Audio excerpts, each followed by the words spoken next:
Testing, testing, 1, 2, testing, testing, red, blue. All right, looks like it's picking up my voice. Hello, ladies and gentlemen. My name is Daquan Peel. Welcome to the preliminary podcast. In fact, I'm not really sure why I introduced myself. Nobody's probably going to hear this. So, with me today is Isaiah Hamilton Hello. of, what was your residence hall? 30s. 30s fame. Here helping me out. And we're going to talk about, the last school year, the dreaded 11th grade. 11th grade, the pinnacle of all failures. Oh yeah, most definitely. Just kidding. You know, people say it's, I think it's junior year or senior year is always the hardest. Junior, I believe. I think senior year is supposed to be, that kind of like smooth selling off into your beloved fantasy land, Yeah. which is college. But yes, I think 11th grade is the one that most people are afraid of. Yeah, for sure. Definitely. And so I guess we can get right into it. I'm going to go ahead and date this. It is around June 20th. June 20th. Yes, June 20th. It's right before the summer solstice, actually. And that means beach bars have to get ready. Swole season, am I right? Season, and it's indeed. approximately 9:16 at Yeah. night. Right. Good to know. Good to know. And so what that means is that the 3 trimesters of junior year are now over. Their battle scars are now starting to dry in. I guess our first question is, how do you think junior year went? Well, just as a whole. all right. I would say I think a good place to start off with is dissecting each trimester. So each trimester definitely had a different vibe and a characterized connotation to it. Right. It came in first trimester a rugged junior. Knew nothing of Durham. Knew nothing of all the acronyms in which awaited me, such as the PFM, the PEC, RLA, many more. But Yeah. I was unscarred, let's say it that way. And then I was slapped around a bit until I straightened up, like it was boot camp. But I think it was for the good thing, because a lot of people come in, and have never really had to do much work effort or had to put forth any accreditation or really had to hold themselves accountable. So there's no accountability, and I think you can really just get stuck in the slump of first trimester. But for me, I can say it went really good. I was fortunate enough to be roomed beside the student body president, Raheem Yakubu. Very fortunate for that. My RLAs really helped me out. They were very, useful resources. My teachers, a lot of people would be jealous of my teachers because you can get really screwed over, but I was fortunate enough to get some really good, caring teachers. And my senior sibling, Rob Landry, shout out to you if you ever hear this. I doubt you will, but shout out to you. He helped me out a lot too and kind of gave me the lingo. So I had a very good foundation, I would say, first trimester, which is not often the case. So I think that helped out a lot. I hear that foundation is definitely something that NCSSM stresses, especially on that first day. For sure. NCSSM, Res Ed, pretty much. The first thing they make you do is understand your support dodecahedron. A lot of people called it. Yeah. If I would say in my experience, at the first couple of days, it felt kind of trite. It's just okay, congratulations, I have 7 new moms. Right. Yeah. It felt like. I was I don't really need this, but it wasn't until Amstud hit and those 70s started rolling, and I was okay, you know what? Maybe it is a good idea that they have this. Dial stuff back here. a little bit, Yeah, it's nice to know that NCSSM it's surprising how many teachers really know what's up in a more colloquial sense, in terms of they really understand the struggle and they will work with you if you want them for to. sure. I think. Yeah. Also, shout out to the teachers as well at Science and Math, because they come here and kind of expect the state's smartest and brightest. It kind of goes along with the name tag of Science and Math. But I'd like to say it's true too. I would definitely say we have a lot of naturally gifted, naturally smart. There's so much talent at this school that we're very fortunate to witness and be a part of. But the teachers don't really get enough kudos, because like you said, they do kind of know the lingo. If they see you falling asleep, drool dripping out of your bottom lip, you know what I'm saying? You can have sleep in your eyes, you can have crust all up in your eyes where it's sealed shut, you gotta pry those things open. and they'll still rock with you through those 8 a.m.s, which is definitely like, shout out to them. And I'm not saying that holds true to every teacher, because obviously they're gonna have their own opinions and way they like to teach. And but they're justified in that. But they're justified for sure. But majority of the time, I find that the teachers are younger here, which is cool too, because you have a good mix between the young, youthful teachers who are kind of, again, can place their mind in the mindset of the youth and the adolescent and place themselves in your shoes. It's always nice to have. And then there's a good mixture between the really old, about to retire, got like 5 more years for their pension comes in, disabilities already in the mail, getting shipped to them as we speak. And that's good too, because you kind of have those dying methods that a lot of old heads kind of wish that were still instilled within the youth. So you definitely get like a mix when it comes to what kinds of intelligence you're getting, because like it's one thing to hear something from someone, it's another thing to hear from a bunch of different people. Yeah. And then another thing about first trimester was like kind of how quickly this school is when it comes to like friends. For like looking at it from a social perspective, like you grab a whole bunch of teenagers and you just kind of throw them in one place and you tell them you can't leave. I mean, like expecting them not to make friends and boyfriends and girlfriends is a bit ridiculous, honestly. I mean, there is the whole 2-month rule, and that again goes into the whole support system. Hey. They really are looking out for you. Yep. But it was interesting to see, at least on my hall, Second Hill, shout out, how quickly bonds were able to form. I think, now looking back as a upcoming senior, I think it's really cool because you kind of, I don't know, I came in junior year with like a chip on my shoulder, where I kind of like didn't know what to expect, and I think that's kind of the beauty of it, is that I didn't know what to expect, and a lot of my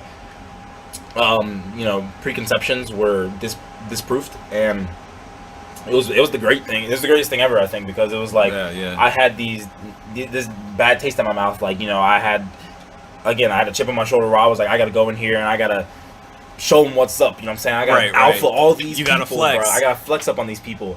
And that's the first way you can find yourself getting sent back home, with nothing to do. This place humbles you from the jump. It's straight ridiculous, donkulous around here. And then speaking of humbling, here we go into the dreaded second trimester. Yes, very, very humbling. I think what was really interesting, I feel this happens every year, is that the seniors will always warn the juniors about second trimester, and the juniors will just kind of like take it with a grain of salt, because honestly, like, why, like, you don't have very much reason to believe it. It's like, oh, okay, second trimester is that horrible, and then you get hit with the snow, the dark, the long hours, and it comes around and gets you, man. Yeah, it really comes at you. Like it really pulls you down. I feel like second trimester is colloquial to NCS's community as like that humbles the juniors. Like that really shows them like what NCSism is. And I remember always hearing the analogy that first try junior year is your freshman year, second trimester is your sophomore year, whereas that third try is your junior year, and then you actually have a senior year on your senior year. Thank God for that. But I think that's kind of true too, in the aspect of, if you think of most of the stereotypes that go along with each grade, oftentimes people associate sophomore year with that long, grueling year where you're not new, so you can't pull the same cards of, I'm orientating, I'm getting acquainted, I'm new, throw me a bone. Just not as many. And you're not an upperclassman, so you don't got that clout token, where you're going around like, haha, underclassman, I'm your superior. You don't got that. So I think second trimester is kind of like that, where you're stuck on campus. You haven't known the seniors quite long enough to just be like, yo, let's like turn up, let's do something. They're like still skeptical of you. Definitely. You still have to like pal around with your juniors. Hell yeah. It's like taking the shinobi exam, you know what I'm saying? You're going in there trying to pass this Chunin exam, all of them are your examiners, and they're looking at you like, what? Like, like who is this dude? And you're out there trying to do your shadow clone jutsu, and you don't even know how to throw your kunai, so you're looking very slow, Yeah, definitely. There's a thing about what's it?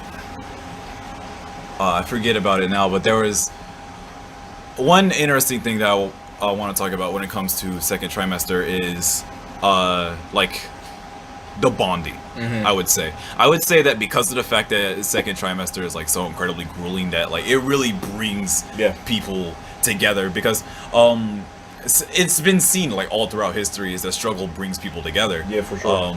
And so like when you're in that like 1 a.m. in the middle of December for no reason, freezing your butt off because the AC just half happens asleep. to work a bit too well, and then you look over next to your person, they look just as bad as you because they didn't do their hair either. It's comforting to know that like even though like everyone here is supposed to be is North Carolina's best and brightest, Right.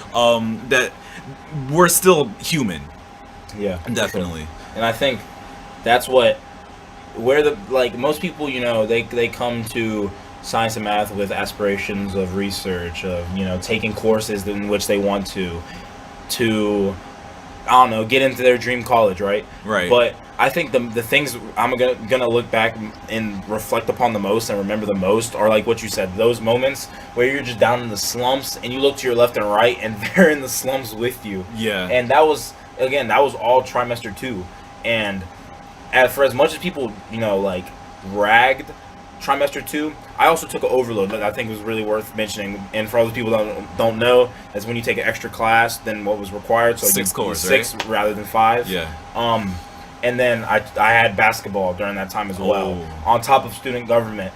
And like, when I tell you that was the most like jam-packed time management like required time period of my entire life, it really was. Like, I had to fit every single thing in my life like it was a jigsaw puzzle, you know, finding time for every single nook and cranny for social interaction, for my own personal hygiene, you know? Yeah. Like, it's pretty wild. It's like I'm gonna use 30 minutes to brush my teeth. Facts, dude. 30 minutes to take a shower. 30 minutes to cry. Yeah. Now I gotta get right back to it. Yep. And then if you just, God forbid, you talk to somebody, you look at your watch and it's 2 hours later. Yeah. You're done. You get like 3 hours of sleep. You're done. Right. But like I said, I think, do I regret taking any of that stuff or having any of those extracurriculars?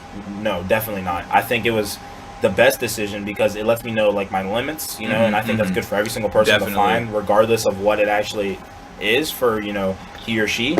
But try 2 is it's bad for the aspect of for the uncontrollable things. You can't control the things that happen naturally during try 2, you know, the weather, the sunset. You can't change these things. That's just nature. But you can't change yourself. But you can change yourself. And it forces you to change yourself because you can't just go walk off campus. You can't just go outside and like run around. You can't. It sounds very dystopian, but you can't escape. Yeah, like you're stuck for the better or for worse. But you know, you get pulled along by the atmosphere and the culture. I think just drives it because the seniors are looking at the end of the tunnel and they see the light in which is college decisions, or the doom. But you know, let's not be pessimistic. And they're looking towards the future. You know. And we're doing the same thing, so we kind of rub off the seniors, and I think that uphill battle makes way for, and this is a good segue, by the way. I know you guys are going to appreciate the smoothness of this, but you're going to go uphill to go downhill into the next trimester, which is trimester 3, the best time of the year, may I say. Definitely, because like everything just seems to line up so perfectly, especially with like the weather starts warming up. You're actually able to leave your room without dying instantly from cold. A lot of people are motivated by the heat, and so there's a lot more social things like happy half, which is the thing that happens literally like stops during second try because everyone's either grinding or asleep.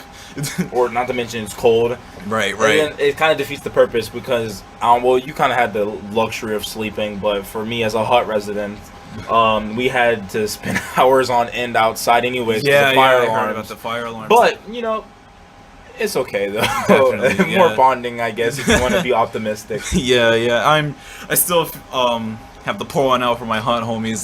That would have been grueling. I don't think I would have been able to handle that, honestly. And speaking of not being able to handle things, the moment is silent for those of us who weren't able to complete all 3 trimesters here at NCSSM. Those who decided that it would be better for them to go back. Again, we have no ill will towards them. They're just as much our homies, and they always will be. Take a quick moment of silence for them. Yeah. All right, let's get back to it. Yes, sir. Okay. Moving on to 3rd trimester, again, we said like spring has really sprung, and a lot of people just wear more smiles on their face, and I feel recursively that's a lesson that we can learn throughout trimester 2, like I noticed from student government that during trimester 2 they were doing a lot of things in which they were trying to like encourage connectivity. Because like the cold was really genuinely keeping people apart. And so like it's interesting to see how social dynamics shift and change throughout the year, and then like how things somewhat like remeld during third trimester. I can say from personal experience, I spent like the first 2 trimesters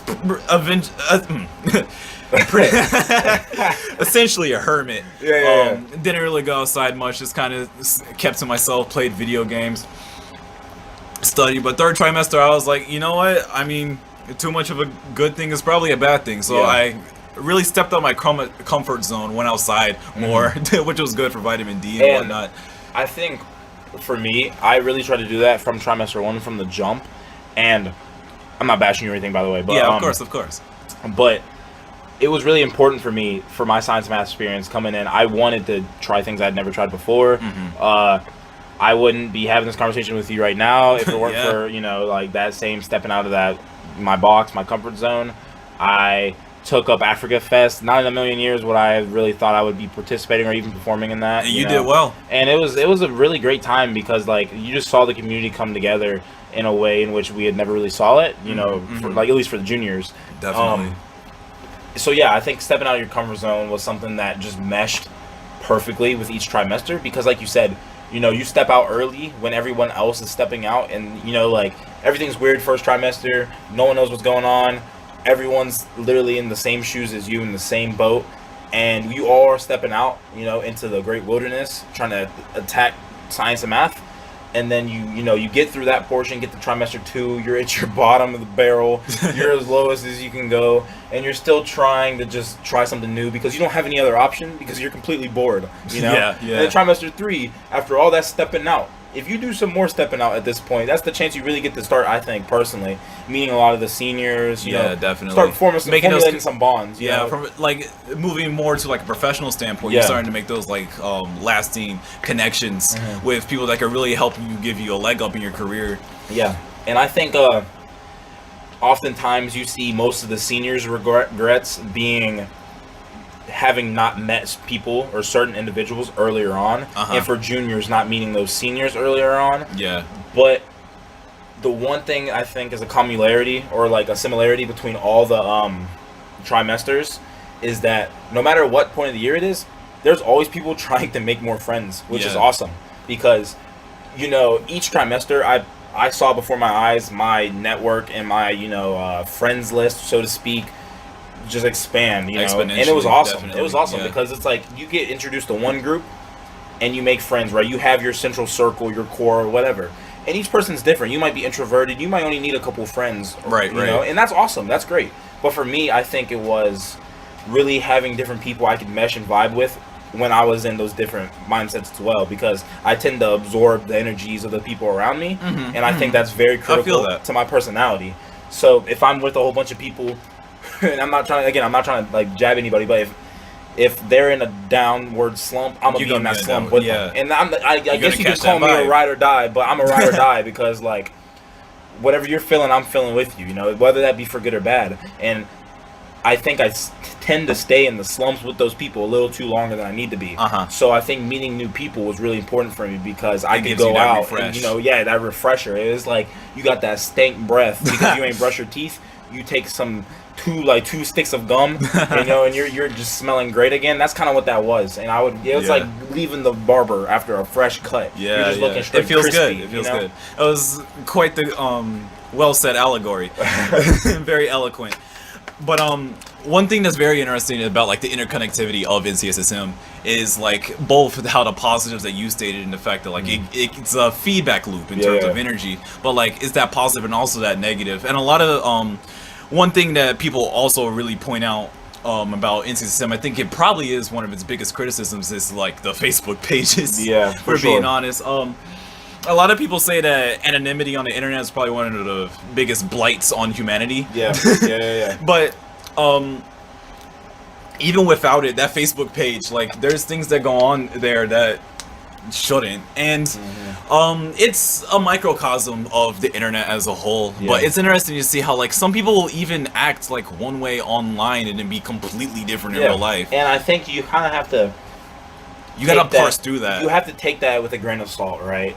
Because like, again, what you said is really true. It holds true for what the people I've met, at least. You know, all the people I've had classes with, a lot of the people that will chat, you know, like bad about you online, or tend to have a quote unquote toxic behavior, you know, like a Lord, I just blanked out. But it's okay though. They're basically they're known for acting up on Facebook, right? And they're very antagonistic. Yeah, antagonistic. And you meet them in person, and you would act like they're like the nicest people ever. And it's like you kind of just have to realize what you're taking. Again, you kind of take it with a grain of salt. I personally have never tried to been one to really take a part of this Facebook presence very like aggressively. I've kind of just stayed back and monitored it all. I agree. Because you kind of have to know what you're getting yourself into. If you really insert yourself into that climate, you have to be ready to take and give. And if you're not ready to be in the kitchen, you know, and deal with the fire, you kind of just got to get out. Yeah, that's kind of how it was with me. I was just like, I'm not gonna go in to begin with. Right. There's fairly there seems to be a very diverse amount of perspectives when it comes to NCSM Online. Yeah. Online, the program itself. Yes. And NCSM Residential Online. Yeah, there was also a bit of a hullabaloo. And that's another thing about communities, is that like the residential community seems so incredibly tight that it's really interesting to see how abrasive they are towards NCSM Online, which they shouldn't be. We should not in be all at all. honesty. And in fact, it puts somewhat of a bad taste in my mouth for the Morganton campus, which is actually opening up tomorrow. You told me that you're going to be there, which is exciting, most definitely. But I wonder what's going to happen in like 15 years. Are we going to have whatever the NCSM equivalent to is a I don't want to say class divide, but division. Yeah, the institutional divide. Institutional division between the two, because they're definitely different. Yeah, for sure. Like, and I'm wondering if it's going to be possible to bridge that geographical distance. Yeah, and I think there's also a great split. I'm gonna attack this from two different perspectives. I think one, going in, there's the argument of whether we should even have a second campus. And for us, you know, it's way too late for us to even insert, because you know it's already happening. They're making that campus one way or another. But there's still antagonists for that decision. And then we have the decision of whether or not we're gonna accept that said institution with open arms. Right. And I'm pro just being nice, just I guess because like, what's the real point? You know, you have 2 years at science and math, and I personally would rather just be trying. I would rather go through my 2 years in science and math, exploring my own opportunities, you know, rather than just like trying to like aggravate and you know what I'm saying? Yeah, stoke the fire. Yeah, definitely. So I don't know, but really how I feel, and it's going to be really interesting to see how our juniors handle it, because our juniors will be the seniors of the first class of Morganton. Oh wow! So yeah. our juniors will never see Morganton, but their juniors will be, you know. So our grand juniors, I guess is the word. Yeah. Would be the first class of Morganton. So it's gonna be really cool seeing that, and just general, the opening of a new campus is pretty like awesome, you know. I think because it's like definitely like not many times. I can't think of the last time a school opened. You know. You know what? You're right. And it's actually somewhat unfortunate, because if Morganton would have opened like, I don't know, 3 years earlier, then I probably would have been there, because it's way closer to Charlotte. You think so? My home city. Shout out Queen City. Ooh, okay. Hey, shout out Camden County. None of y'all know where that's at, but that's what's up, putting us on the map as we speak. Okay. But got a question for you, I guess. Why would you think, or why do you think you would have gone to Morganton over Durham? I feel like I would have gone to Morganton over Durham from like the most pragmatic approach that I can give you is that like it's closer. Okay. Like it's way closer. And so I feel one of the major things that almost stopped me from going to NCSM was like leaving home. And I feel like that's something that juniors all across campus are going to have to face that decision. Like I remember having a conversation with my mom, and she was like, I don't want you to go, you're going to be away from me, I don't trust you. And I was like, and of course there's like the mom, I'm 16, the trust factor. Right. And it's like, it's not even that like my mom distrusts me, my mom loves me and I love her, but like it's hard to articulate. Like, I want to take an academic risk, mother, without sounding like a indignant teenager that doesn't know what they're talking about. For sure. Because, like, say, like, you're a parent, you've had your kid for, like, 15, almost 16 years. Now, all of a sudden... birthed them. Right. You straight up birthed them, and now all of a sudden, like, hey, I want to leave. Yeah. It's like, that's has to be hard to reckon with. And not to mention, parents already know what to expect come that graduation date. Definitely. They know you're either leaving or... you're staying around, and you know, parents don't want to tell you this, but they don't really want you around after you graduate. So I think it's kind of a weird dynamic hearing your teenager wants to leave you 2 years prior than they're supposed to. It kind of like shakes up that dynamic. Right. Not to mention we're still minors, so that kind of handicaps a lot of the the factors, you know, that can go into the college process. Mm-hmm. But yeah, it's definitely interesting, and I think if Morganton would have opened earlier, personally, I think I still would have gone to Durham. Mm-hmm. I don't know though. I'm really 50-50. I think I kind of would have just left it open up to the admissions. I have a slight preference for Durham, but if I were to have gone to Morganton and not gotten into here, would I have gone to Morganton? Definitely.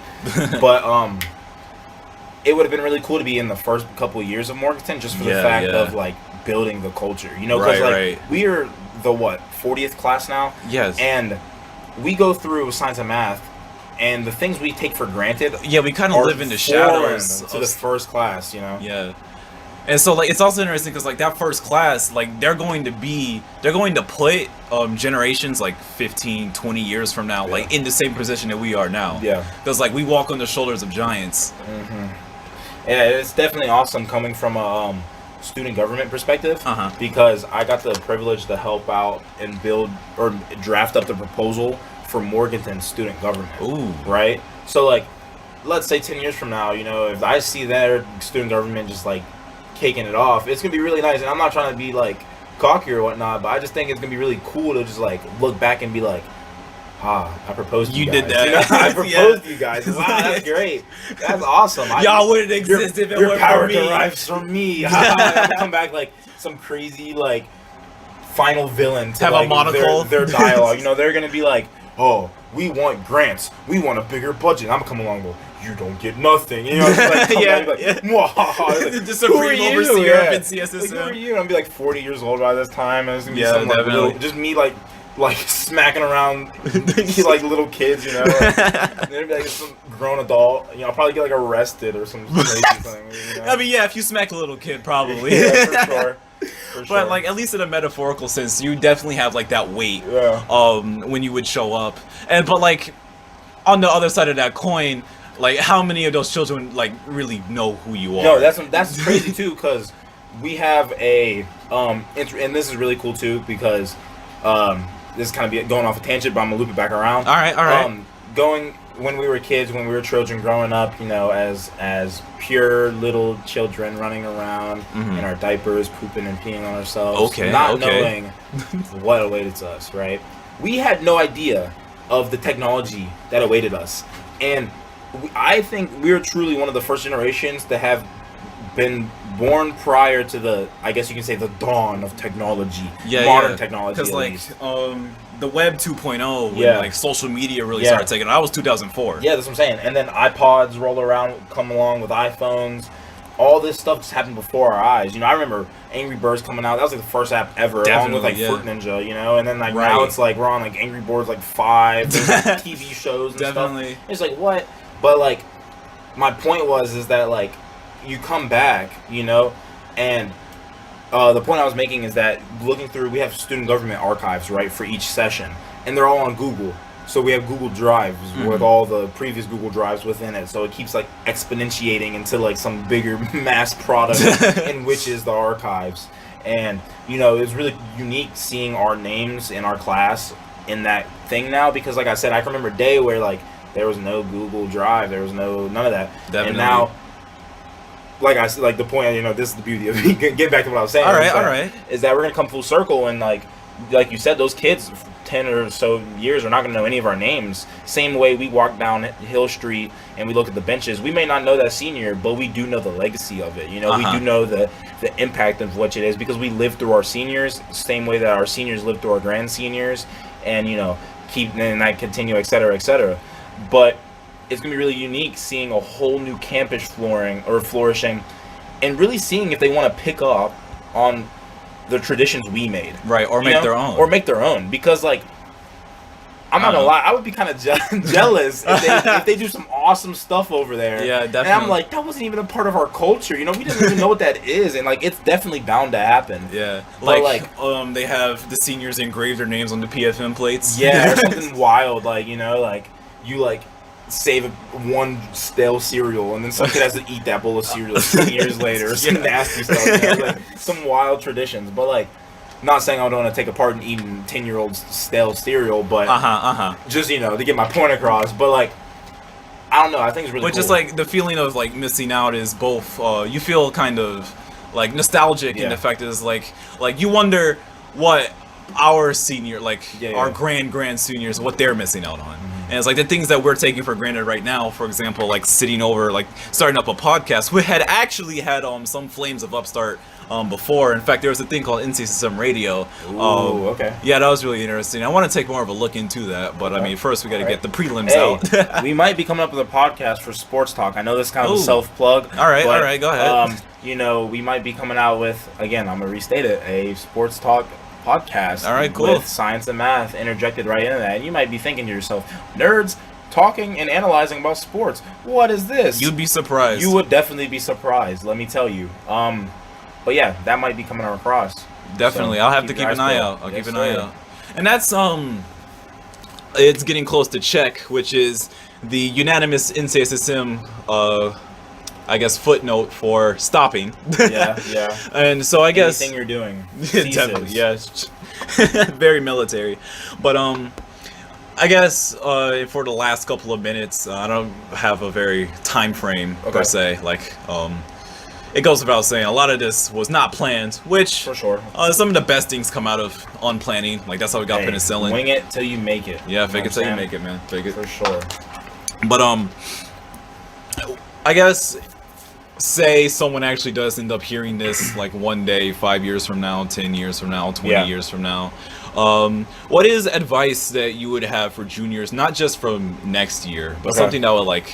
We're talking years down the line. Yeah, or I guess, I feel like that may be a bit deep, but like, I guess what would be advice for people who are considering taking the plunge and taking up the mantle of the navy blue unicorns? Science and math, yeah. I would say, regardless of gender, regardless of sexuality, regardless of religion, regardless of socioeconomic status, you know, regardless of race, creed, any of those things, really just take the time to analyze the situation, regardless, whenever. I'm talking like, for me, one of the biggest things I always tried to do, and this is going to sound like some real motivational speaker types-ish, but just roll with it. I always tried to like really like look around and self-reflect in like the things that were surrounding me, whether that's me standing on the Hill Street and doing a complete 360 and really just soaking it in, because like, you're only here for 2 years if you do decide to come. After those 2 years are done, you can't go back and press the reset button. You can't press the rewind button. You know, you can't even go back to your own high school at that point. You're graduated. You are gone. And I would say to anybody who's considering coming to science and math, it could be the best mistake, but it could be the worst mistake or the best thing that ever happens in your life. And I truly believe that, because like, it's a very polarizing place, and that's not to be forgotten. You know, you can come in here and plummet and really do bad, but you could also come in here and flourish and really cultivate. And I find that even though people who struggle academically flourish socially, or the people that flourish socially and struggle, or vice versa, still have a pleasant outlook on their science and math experience, because all the people who came and talked to us during our convocations, all our keynote speakers, always talk about the C's they got and, you know, the bad grades they got.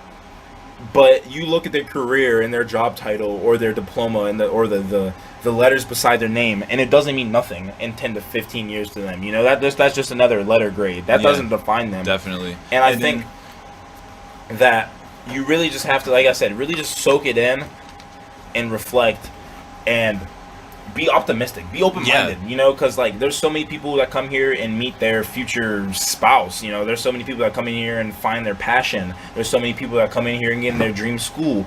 There's people who get published for research. There's people who get sports scholarships. You know, anything can really happen here, and that's awesome. But with that being said, if anything can be happen, that also means bad things can happen. You know, let's not forget. Don't sugarcoat it. We're not gonna sugarcoat it for you, and I think that we're gonna be real about this in the next couple of minutes. You can come here and you can plummet yourself into your academic studies and not have a single social interaction. And that's the truth. You really can hermit, and it's because this is kind of the first sense of independence you have from your parents. Yeah. None of this you stuff learn a is lot forced. about yourself. You learn so much about yourself, what you like, what you don't like, what your pet peeves are, what some things you naturally pick up, or you know, like what your learning style. You learn all this stuff by force. And like there's definitely like I would say a maturity bar you have to have like innate in you. Like, and if you don't have it, you have to learn it like ASAP. Maybe like those first 2 weeks. Yes. Because like if you don't, like, I mean, this is very foreboding, but it will break you. Yeah.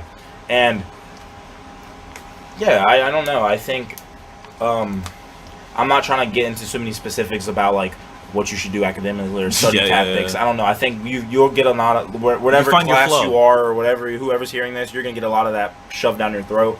I don't want to give you any more, but not gonna. That's what she said, but I'm